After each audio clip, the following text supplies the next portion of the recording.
Sama mungkin yang setuju undang-undang tadi ya tentang rumah tangga, kalau istri nggak mau dikumpuli tetap dipaksa, nanti suaminya bisa dilaporkan ke pengadilan gitu. Saya pasti mikir saya bukan masalah pengadilannya, pasti istrinya cantik. Kalau jelek kan nggak mungkin dipaksa. Ini ketularan.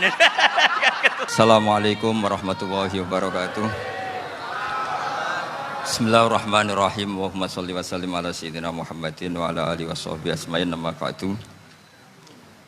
Sedanten ingkang kula hormati wabil khusus teman bapak kula Kiai Haji Agus Ali Masyuri. Beberapa kiai yang tanpa ngurangi rasa hormat, saya hormati semua. Ini ada beberapa Gus. Ini saya ngaji insyaallah seperempat jam. Seperempat jam nanti yang menghisap Gus Kausar berapa Gus? 10 menit. 10 menit. Begini, sebetulnya saya membela semua umat Islam itu ahlul jannah. Karena saya ini ibarat marketing. Kalau orang Kristiani itu kan setiap orang mati sudah tenang bersama Bapak di surga. Jadi kampanye itu menarik sekali. Sementara kita sudah kiai, sudah imam masjid, sudah ulama, masih saja dikhawatirkan su'ul khotimah. Ini kalau kampanye ini tidak imbang, ini nanti saya takut kalah.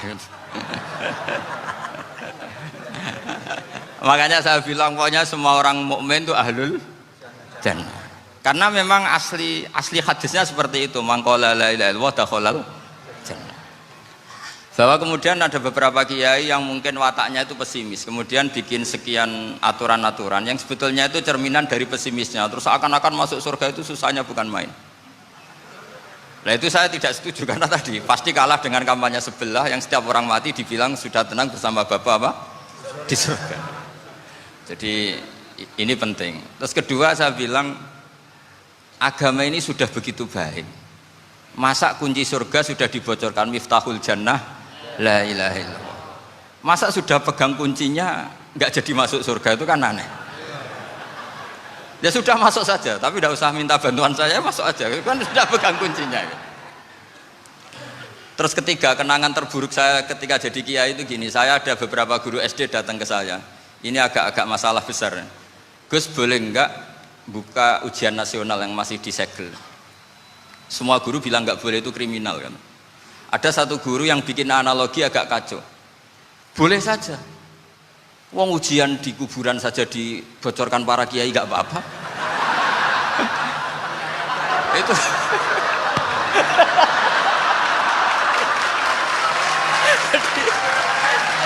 Tapi ini kriminal ya. Perhatian kepada kiai, nggak boleh memukul pemateri.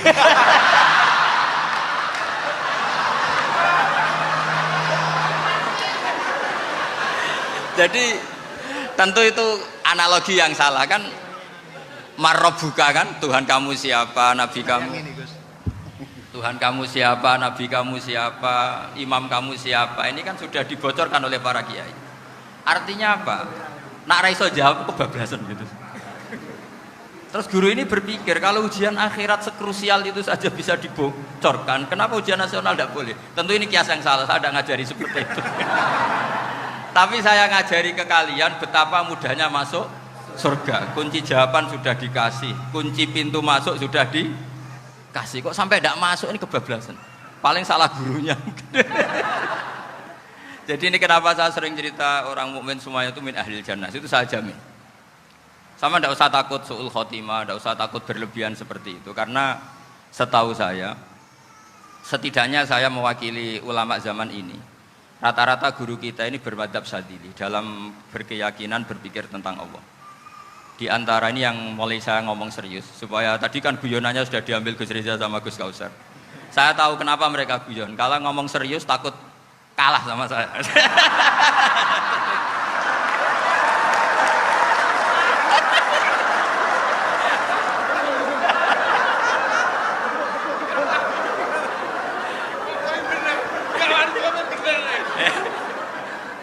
Karena saya ini sudah terkenal pemikir serius, jadi artinya itu satu kepintaran mengalihkan, ya, oh ya, sudah itu satu kecerdasan.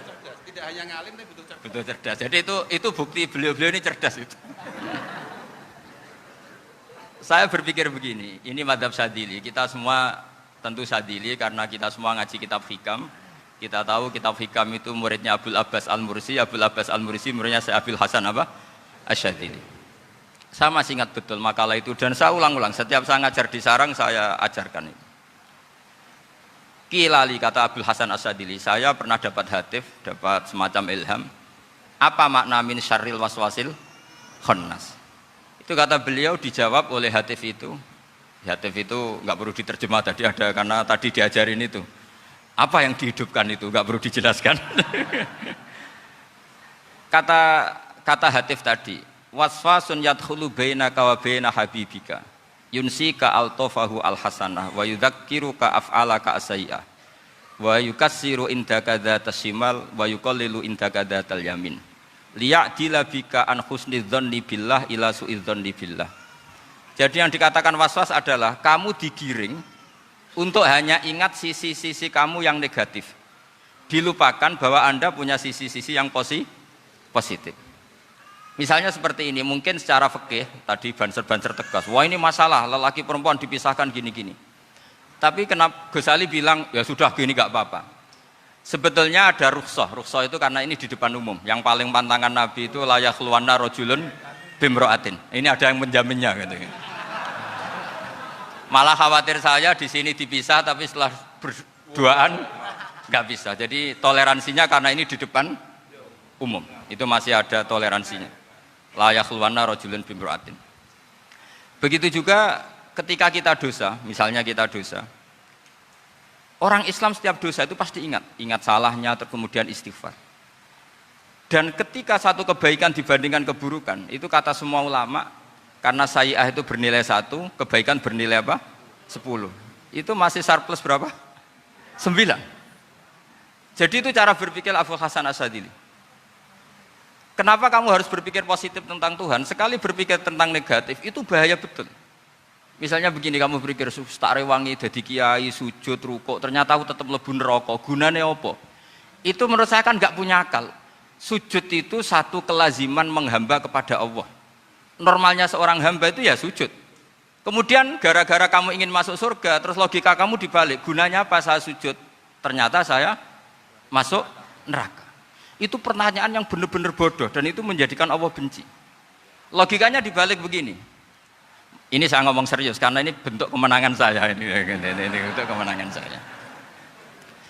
Saya berkali-kali ngomong di kota pelajar di Jogja karena banyak pengujinya juga. Bukan sekedar pendamping tapi penguji.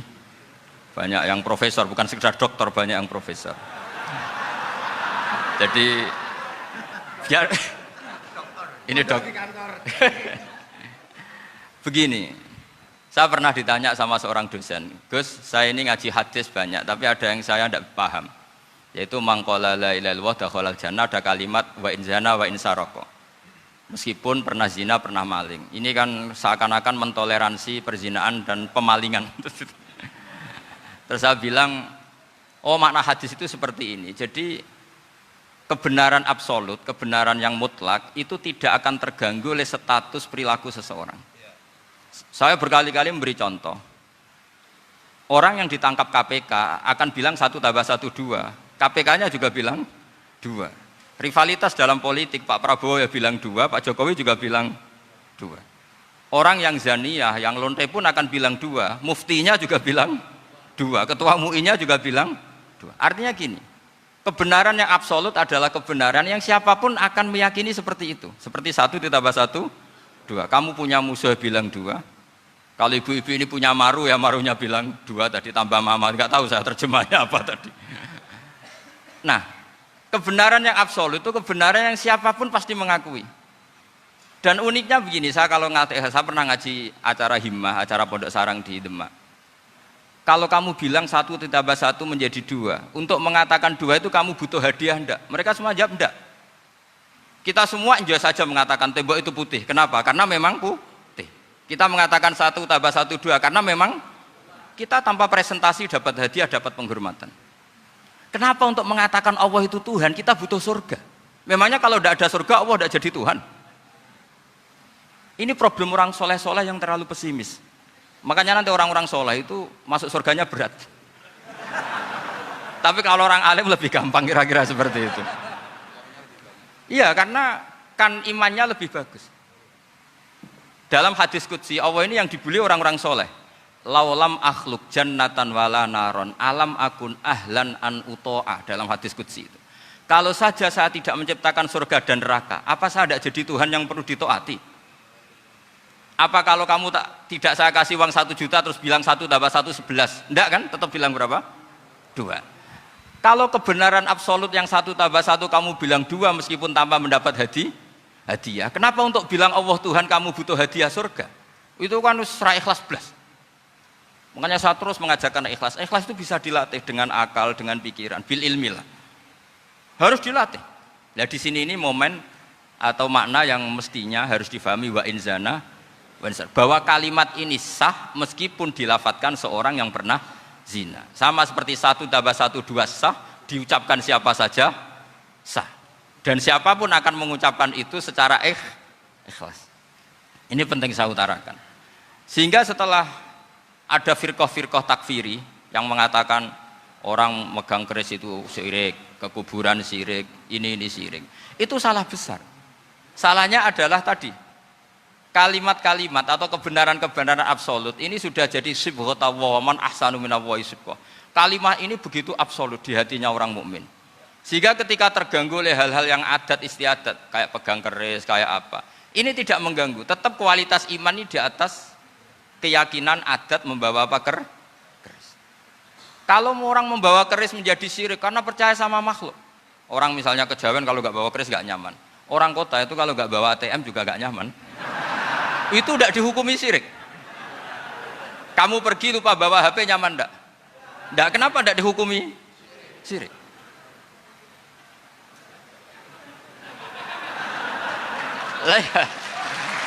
Jadi ini logika. Jadi makanya ini Gus Reza boleh kritik saya tuh berkali-kali bilang saya termasuk ulama yang mau bikin gerakan cangkem elek. Karena nanti kalau saya nisbatkan ke Rasulullah itu tidak pantas karena Nabi ahsanan nasi khalqau wa khuluqa. Tapi saya siap jadi bempernya Rasulullah Shallallahu Alaihi Wasallam. Pernah ada diskusi di Jakarta, ini kisah nyata. Apa dalilnya setelah sholat salaman? Mana hadisnya? Itu dijawab hadisnya tentu kita kesulitan. Kalaupun ada hadisnya dhaif semua yang masalah musafahan. Akhirnya mau tidak mau dijawab pakai cangkem elek. Boleh enggak kamu setelah salam nyalain HP yang off? Boleh. Boleh enggak ke kamar mandi? Boleh. Oh berarti kencing boleh, nyalain HP boleh, yang enggak boleh itu ingat Allah. Karena mereka mengkritik wiridan, ngeritik salam. Akhirnya mikir deh. Ada enggak hadisnya orang setelah sholat nyalain HP? Enggak ada kan? Tapi mereka nyalain HP enggak hambatan, tapi untuk salaman masalahkan. Ke kamar mandi boleh, tapi untuk wiridan enggak boleh. Akhirnya mereka sadar, oh iya. Lama-lama dibisiki gini yang kelompok itu. Kamu itu korban aliran supaya kamu gak ingat Allah, ingatnya HP-nya. Sehingga orang wiridan kamu kritik, orang nyalain HP tidak kamu kritik. Itu kelompok itu adalah kelompok orang-orang yang supaya orang Islam itu lupa Tuhannya. Itu gerakan cangkem elek, tapi jadikan orang sadar. Jadi ini penting. Jadi kalau kamu tidak bisa bela agama dengan jalan yang lurus karena tidak bakat gitu. Gak apa-apa pakai cangkem elek tadi, karena gak mungkin gerakan ini dinisbatkan kepada Rasulullah Shallallahu Alaihi Wasallam. Kalau soal sanad, saya punya sekian sanad tentang itu, tapi tidak usah kamu ikuti. Ada orang tanya, ya Pak Kiai kalau setan dibakar di neraka panasan enggak? Ya panasan. Lo kan setan dari api, ngapain harus panasan? Kan materinya sama. Terus Kak Kiai tadi gak kesulitan, dia ngambil pasir, disawero di wajahnya. Wah sakit Kiai, kamu kan dari tanah, kena tanah kok. Jadi itu ada sekian, artinya gini ya, kalau kesulitan jawab pakai baik-baik ya sudah pakai cangkem elek itu aja karena. Tapi tentu kan gerakan ini tidak mungkin dinisbatkan kepada para nabi. Tapi saya pastikan meskipun nggak bisa dinisbatkan kepada para nabi dari segi cangkem elek tadi, tapi secara semangat itu sama. Saya punya sekian contoh. Benar Gus Riza tadi gojok saya sengawur-ngawurnya itu masih punya sanad. Itu pas saya ngawur pun masih punya apa? Sanad. Nabi Ibrahim itu ketika faja'alahum judzatan illa kabirallahum itu si berhala paling besar dikasih kapak. Ketika mereka geger, ini siapa yang berhala-berhala kecil? Kata mereka, sami'na fata yadhkuruhum yuqalu lahu Ibrahim. Ya kira-kira Ibrahim lah gitu. Terus setelah Ibrahim didatangkan, siapa yang melakukan ini semua? Ini jawaban Nabi Ibrahim, bal fa'alahu kabiruhum hadza. Ya tanya yang bawa pedal, saya kan tidak bawa kan. Terus kata orang-orang, otak kamu itu di mana? Masa berhala disuruh nanya, kan nggak bisa ngomong. Ibrahim kembalikan, uffil lakum walima ta'buduna min dunillah. Lalu otak kamu di mana? Sudah tahu nggak bisa ngomong kok disembah gitu. Itu ada kata uffin loh. Uffin itu kalau diterjemah kira-kira ya agak-agak jancuk gitu. Kira-kira ya kira-kira seperti itu. Jadi Sekarang dalilnya jancuk apa Gus? Pakai dulu biasa kalau misalnya saya bilang sudah. Gimana? Jancuk itu dari daksu, dak tinggalkanlah suan perkara sing elek. Krono ilate wong Surabaya kakean rawon, akhirnya ngomongnya jancuk.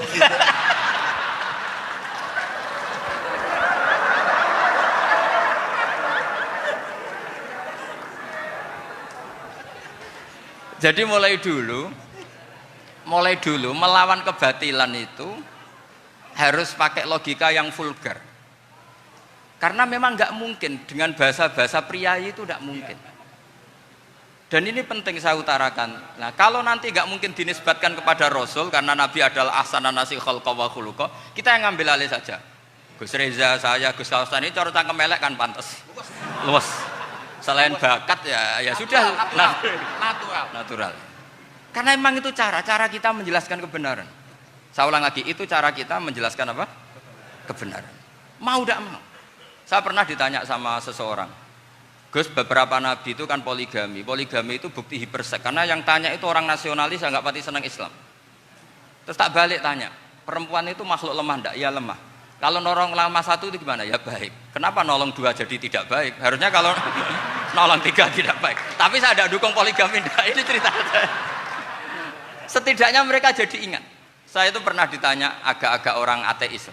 Dia benci Islam tapi neliti Islam. Pertanyaan kedua, kenapa dalam perang itu seakan-akan Nabi itu perampok, hartanya orang kafir disita kemudian menjadi ghanimah, itu kan kayak ngerampok. Terus saya tanya gini, kalau ada penjahat ke rumah kamu kemudian pakai senjata api, setelah kamu ringkus, itu senjata api kamu kembalikan apa kamu sita? Oh ya saya sita, kalau tak kembalikan dipakai ngerampok lagi. Ya sama seperti itu, kalau kekuatan mereka dikembalikan akan dipakai kekuatan mereka lagi. Jadi ya lagi-lagi ini kemenangan orang serius. Karena nanti guyonnya sudah dintekno sama Gus Safa sama Gus Riza. Nah, kenapa saya ngajar begitu rileks, begitu santai? Karena pikiran saya sederhana. Fa innal uqula muttarratun ila qabilil haq. Akal sehat pasti dipaksa menerima apa? Kebenaran. Sehingga kebenaran itu tidak usah kamu ngomongkan secara serius, secara tidak perlu. Kebenaran itu mudah diterima. Saya itu pernah ngaji berkali-kali di Jogja di mana-mana sampai ada buku seorang dokter nulis tesisnya itu bangga lagi menjadi muslim setelah ngaji saya itu, karena saya menerangkan itu ringan. Orang Islam itu harus mencintai Allah. Ciri utama cinta itu tidak tegang, rileks. Saya bilang begini, kalau kamu pernah 1 tahun digratisi orang rumah, makanan, kamu kira-kira itu mudah nggak mencintai orang yang berjasa sama kamu minjemin rumah dan ngasih makan gratis? Mudah kan? Apalagi kita ini mudah mencintai orang yang minjemin mobil 1 tahun, ngasih rumah 1 tahun, apalagi selamanya. Kenapa kita tidak mudah mencintai Allah yang memberi kita bumi, air, oksigen, semuanya kita dikasih Allah. Akhirnya mereka mikir, wong mencintai seseorang yang ngasih dalam durasi 1 tahun saja mudah, apalagi mencintai Allah yang ngasih kita tanpa batas. Itu disebut walladzina amanu asaddu hubbal lillah. Orang mukmin itu mudah sekali mencintai Allah. Caranya dilatih tadi. Kita mudah mencintai orang yang berjasa sama kita. Kenapa tidak mudah mencintai Allah yang tentu jasanya lebih besar? Nah, karena akhir-akhir ini banyak orang yang terlalu nazir, terlalu apa? Kata Nabi kan basyiru wala tunaffiru, yasiru wala tu'assiru. Sehingga saya bikin gerakan. Pokoknya semua orang mukmin pasti masuk surga. Nanti soal ada kesalahan-kesalahan kecil yang menjadikan orang su'ul khotimah itu sifatnya kehati-hatian. Jangan menjadi hukum. Hati-hati itu tidak menjadi hukum. Kalau kamu nyupir hati-hati itu bukan berarti pasti kecelakaan, enggak. Hati-hati itu ya hati-hati saja, tidak menjadi hukum. Ini penting saya utarakan karena kubu sebelah kampanyenya sudah tadi, setiap mati mesti tenang bersama Bapak di surga. Sementara kita mau kampanye, kamu sholat tidak mesti diterima, haji tidak mesti diterima, jadi kiai tidak mesti masuk surga. Coba kalau kita kampanye gitu terus, yang mau jadi muslim itu siapa? Jadi ini sudah tak perhitungkan matang-matang, saya milih macam seperti itu. Ya ini saya pikir sudah, ini pembandingnya supaya punya waktu. Saya suka sekali. Nah ini yang sesi terakhir ya, sesi terakhir. Saya akan cerita fikih karena Nyun sewu Gus, ada iklan sebentar dari ibu-ibu, pentolan mic kurang dekat ke mulutnya Gus Baha. Sehingga suaranya tidak terdengar sampai ke belakang. Oh, gitu, pentolannya didekatkan Gus oh, ke mulut. Ini kalau ngomong konotasinya itu mesti nyerempet. Sudah apa ya? Sudah ahlinya di situ. Ya malah ada di situ.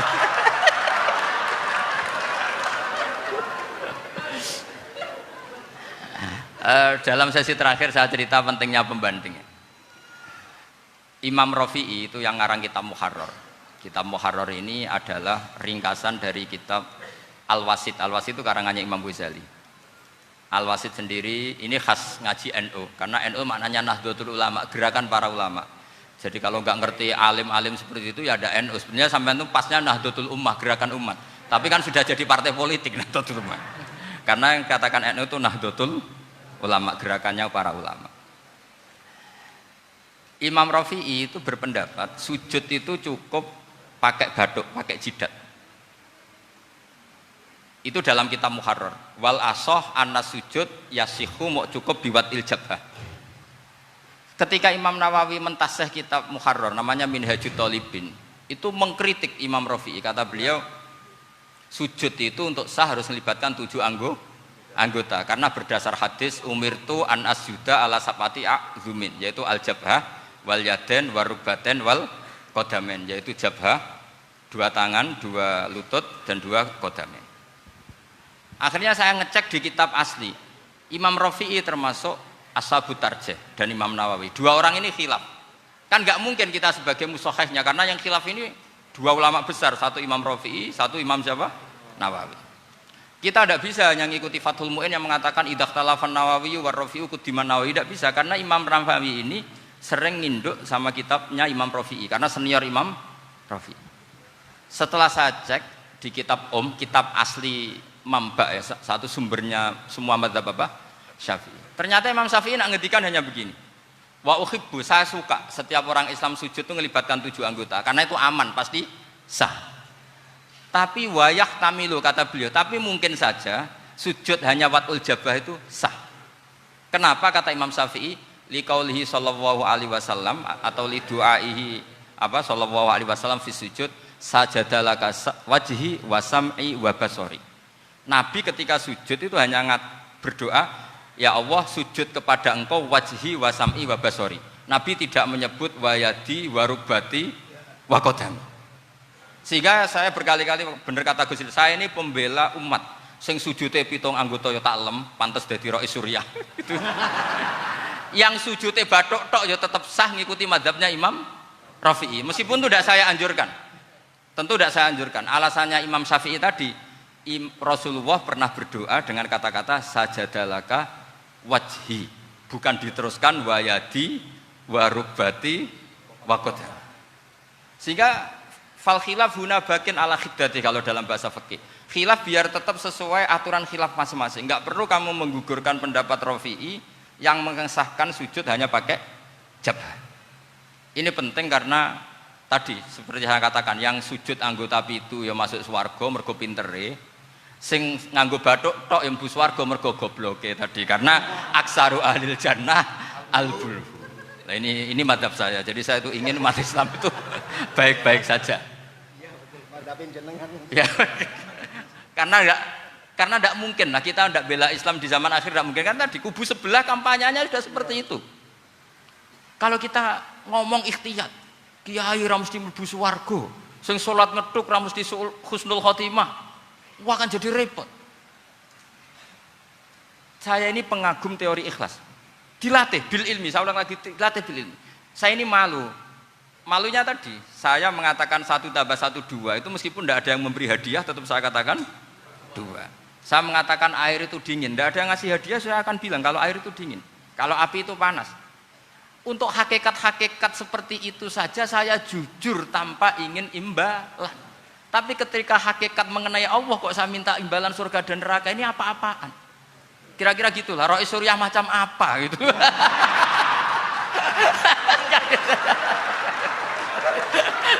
Ya saya kira demikian. Assalamualaikum warahmatullahi wabarakatuh. Waalaikumsalam warahmatullahi wabarakatuh. Alhamdulillah. Baru kali ini ada seminar yang dikritik terus sama pemateri itu pendampingnya. Mestinya pembandingnya. Tapi luar biasa para milenial semuanya, Masya Allah, terlihat wajah-wajah surga di majelis ini. Walaupun toh yang hadir tidak semuanya milenial, ada post milenial juga di sini. Ada yang Gus dan juga ada yang Kiai. Kalau Gus biasanya kan masih bisa tolah-toleh, kalau Kiai harus fokus. Tapi yang paling fleksibel di PWNU Jawa Timur, yang paling enak itu adalah beliau, Kiai Haji Agus Ali Mazhuri. Enaknya pripun? Dadi kiai ya iso, dadi Gus ya iso. Itu posisinya paling enak di antara pengurus-pengurus yang lain. Tepuk tangan untuk beliau, enggak apa-apa. Langsung saya buka pertanyaan. Yang ditanya 2 orang, jangan pendampingnya. Yang ditanya 2 orang. Kalau enggak Gus Baha, Gus Kausar. Saya hitung sampai 10, nggak ada pertanyaan, kita tutup dengan doa. 1, 10. Ada yang 2 mawon, nggih? Pertanyaannya 2. 1, monggo. Yang perempuan, saya ingin yang perempuan, monggo. Sudah 2, silakan.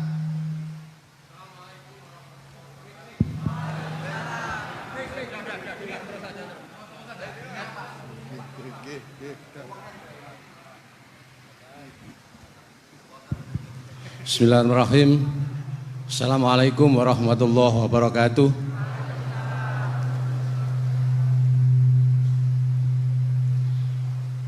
Yang saya ingin tanyakan kepada Gus Baha, saya itu sering ngaji lewat YouTube panjenengan Gus.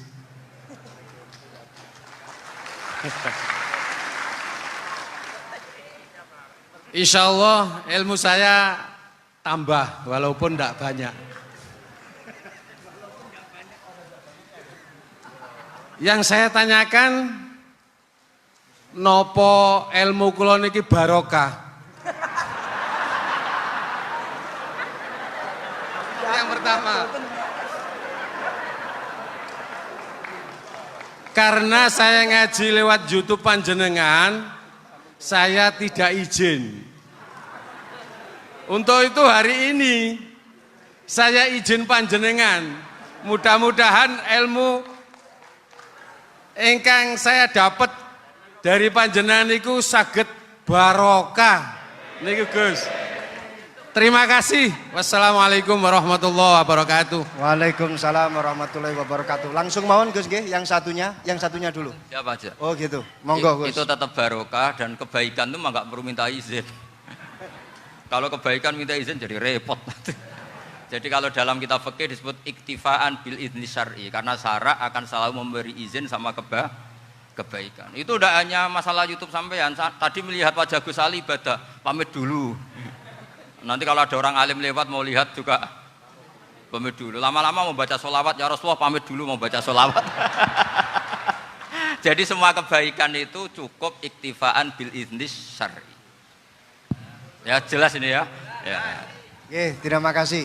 Jangan lupa pulsane tuku dhewe lek ndelok YouTube. Wifi-nya juga jangan nyolong. Harus passwordnya izin kepada yang punya wifi. Baru nanti 100% barokah. Mbak yang belakang bisa berdiri. Yang mau tanya tadi. Ya, silakan. Bismillahirrahmanirrahim. Assalamualaikum warahmatullahi wabarakatuh.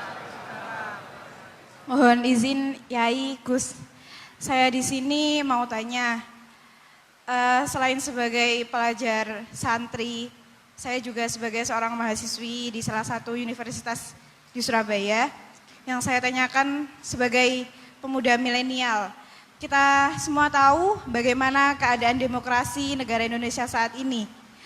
Yang saya tanyakan bentuk dari hubul waton minal iman. Hubul waton di sini, bolehkah saya sebagai seorang mahasiswi menyuarakan pendapat saya, berjuang bentuk ijtihad demi keadilan berupa demonstrasi?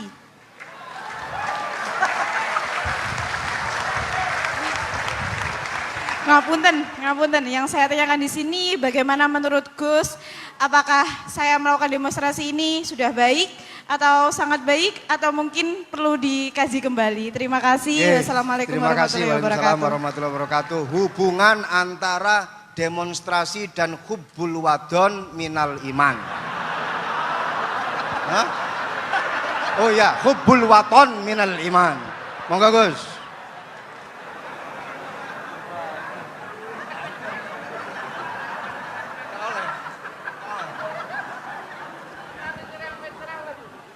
Ini benar-benar ahli. Begini kan, demonstrasi itu kan makna pokoknya itu kan apa? Memperlihatkan. Makanya demonstrasi kekuatan maknanya ya show ya, memperlihatkan satu apa? Kekuatan. Sehingga kalau dalam Islam itu ya fleksibel, asal itu tidak merugikan orang lain, tidak anarkis, tidak mandorot bagi kelompok lain tentu boleh. Bahkan kalau tidak apa? Menyuarakan suara kita tentu dengan cara-cara yang tetap islami ya, itu malah kita disalahkan karena berarti tidak ikut bertanggung jawab terhadap proses bernegara, tapi tentu disuarakan secara konstitusional dan secara baik. Kemarin pas demo di Jogja yang ramai itu masalah rancangan KUHP itu, rektor UI juga ketemu saya, pamit Gus mau demo ya tapi yang baik dan sopan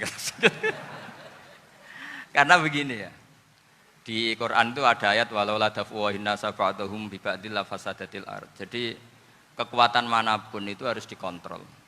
Tentu kontrol itu macam-macam. Tapi tentu saya ulang lagi, jangan anarkis, jangan melakukan sesuatu yang kontraproduktif. Jadi menurut saya pernah ditanya, Gus kalau pemerintah itu didukung 90% rakyatnya bagus enggak? Ya bagus, berarti presidennya hebat, didukung mayoritas rakyat. Kalau hanya 55 ya bagus, presidennya biar tahu, biar hati-hati karena dipilih separuh lebih sedikit gitu. Lah kok bagus semua? Ya emang harapan kita sama Allah semuanya baik semua kata saya gitu. Jadi susahnya apa sih kita melihat sesuatu itu, asal agama ini kan gampang, asal tidak maksiat itu baik. Asal gak maksiat itu baik. Ma khuyyira Rasulullah baina amrayni lakhtara aisarahuma malam yakun isman. Jadi demo itu bukan, nah kalau demo yang diharamkan sebagian fatwanya ulama tentu yang maknanya yang anarkis. Kalau yang dihalalkan tentu maknanya yang tertib. Itu biasa dalam hukum fikih. Rasulullah ngendikan A, mahmalnya seperti ini. Rasulullah ngendikan B, mahmalnya seperti ini. Karena kadang ngendikanin Nabi cara zahir itu berlawanan. Misalnya Nabi ditanya, amal paling baik apa ya Rasulullah? Nyaur utang gitu. Karena biasa yang ngemplang mungkin yang tanya itu tukang. Tapi kadang Nabi jawab birrul walidain. Kadang jawab as-sholat li awwali waktiha. Karena penanyanya ini beda. Cinta nggak tahu sholat. Gimana? Cinta pun nggak tahu sholat. Ya, cinta kok nggak tahu sholat kata beliau. Kan gitu. Jadi ini penting saya utarakan karena zaman Nabi itu ya biasa Nabi misalnya ngendikan sesuatu itu. Terus ada juga sahabat yang memperlihatkan pendapatnya, tapi tidak niat bantah. Masyhur itu dalam tarikh. Saya beri contoh yang masyhur itu. Nabi pernah sholat duhur itu 2 rakaat. Sebagian riwayat mengatakan asar, tapi yang lebih kuat itu duhur. Setelah 2 rakaat Nabi sholat, itu akabirus sahabat papan atas itu tidak ada yang ngendikan karena mereka sopan semua, tahu etikal. Setelah Nabi pulang sudah dekat pintu, ada sahabat yang berdiri. Ya Rasulullah, aku siroti sholatu amnasita. Ini sholat model kosor, apa engkau lupa? Tapi sahabat yang nggak tanya, ini niatnya malah lebih agak-agak buruk. Baguslah kalau sholat terbaru 2, berarti besok ya 2. Karena pakai teori nasah mansuh, berarti hukum itu pakai yang terbaru. Jadi gayanya tidak tanya, tapi lebih sama mungkin yang setuju undang-undang tadi ya tentang rumah tangga, kalau istri nggak mau dikumpuli tetap dipaksa, nanti suaminya bisa dilaporkan. ke pengadilan gitu. Saya pasti mikir saya bukan masalah pengadilannya, pasti istrinya cantik. Kalau jelek kan nggak mungkin dipaksa. Ini ketularan. Jadi saya cara berpikir tuh, jadi tak pikir lucunya saja, bukan pikir seriusnya. Ketularan ya sudah ketularan ini. Karena keburukan itu mudah nular.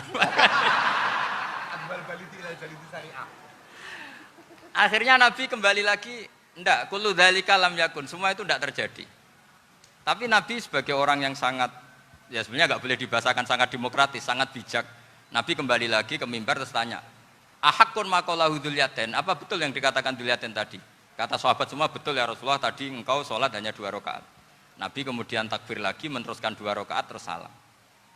Artinya kalau demonstrasi itu dengan makna mengutarakan pendapat dengan cara yang dijamin konstitusi, ya itu kan normal-normal saja, nggak ada masalah. Saya pernah derekno bapak, itu ada pertanyaan yang benar-benar mengusik saya. Ada orang miskin datang ke bapak, Pak Yai, jadi wong melarat itu ra enak. Sajane ya wis suwe dadi wong melarat ra enak. Itu pas Ramadan. Kenapa kata bapak? Bapak saya itu teman akrabnya Gus Ali, itu senengannya ya guyon, mau meninggal aja masih guyon. Bapak itu guyon terus. Kenapa ya? Sudah puasa nggak makan, buruh orang, macul itu kan berat. Mau istirahat nggak boleh karena buruh orang. Enak jadi wong sugih puasa diam di rumah gini-gini terus. Terus kata bapak saya gini, enak wong melarat. Jadi wong sugih nak puasa berat. Kok sakit ya? Besok mangan pecel, awan rawon, engkau sore sidik sate. Jadi yang harus ditinggalkan itu banyak. Nak sampean kan biasa meninggalkan itu semua. Semenjak itu dia, oh iya, nak ngono podo-podo abot. Jadi hasutnya pada orang kaya terus nggak ada. Nah ini pentingnya ilmu, jadi pentingnya pendamping tadi itu. Setelah diberi jelasan, oh maturun ternyata podo-podo abot gitu. Dia nggak tahu susahnya jadi orang kaya. Ya sama seperti tadi, ya saya puasa, kerja gini-gini, bojo sitok elek, terus dari yang bojone 4 cantik semua abot aku. Karena harus ninggalkan 4 yang cantik tadi, yang bisa menghidupkan tadi itu. Itu kan juga demonstrasi, artinya mengutarakan apa yang, jadi itu saya pikir seperti itu. Ya ini, pokoknya gitu aja ya. Assalamualaikum warahmatullahi wabarakatuh. Waalaikumsalam warahmatullahi wabarakatuh. Tepuk tangan untuk beliau. Kita doakan semoga beliau sehat walafiat, panjang umur, jembar rezeki.